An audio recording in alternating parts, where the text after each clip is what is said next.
जय जोहर भाइयों और बहनों। आज कथा हलो एक पागला चंद्र तारकाटाके निये जार नाम अरुण नस्कर किन्तु से निजे बोले बसा डीजे अरुण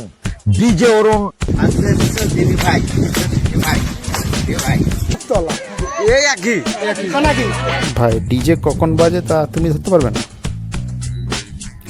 तबे একটা জিনিস খুব কমনের বিষয় সমাজ প্রতিশোধের দাঁত বের করে দাও আর ভাঁট বকা। এমনই একদিন ভাঁট বকতে বসেছিল, বসে হঠাৎই এইসব সাঁওতালরা সর্দার। ও সাঁওতাল মানে কুত্তা গরু মোষ পচাগুলো খায় একদম।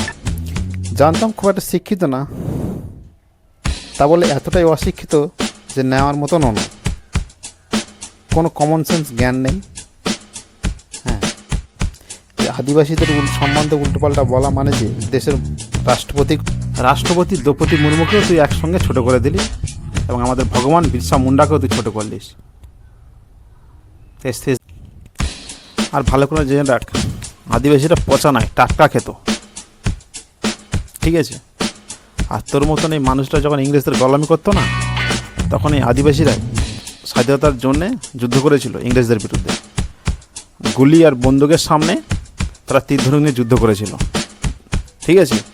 সারা ভারতবর্ষ জানে, তাঁতকালা নেই, তুই জানিস না, জেনে রাখ।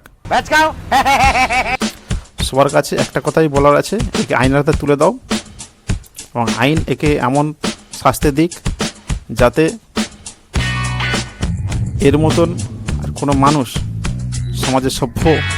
সমাজে ঘুরে বেড়ায় মুখোশ পড়ে শয়তানরূপী মানুষরা আর জন্য আদিবাসীদের উল্টোপাল্টা বলতে আর সাহস না পায়, একে এমন দৃষ্টিমূলক শাস্তি দেওয়া হোক।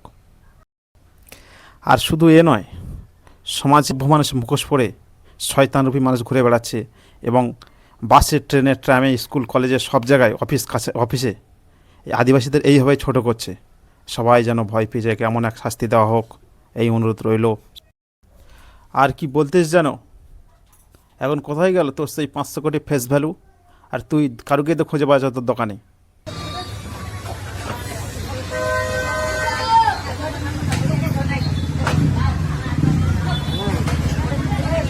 মানুষ আর কে একজন বেশ বলেছিল না, তো মনে নেই, তবে দেখে না। অতি বড় হয়েও না, ঝড়ে পড়ে যাবে, অতি ছোট হয়েও না, ছাগলে মুড়ে খাবে, সেই অবস্থা হয়েছে।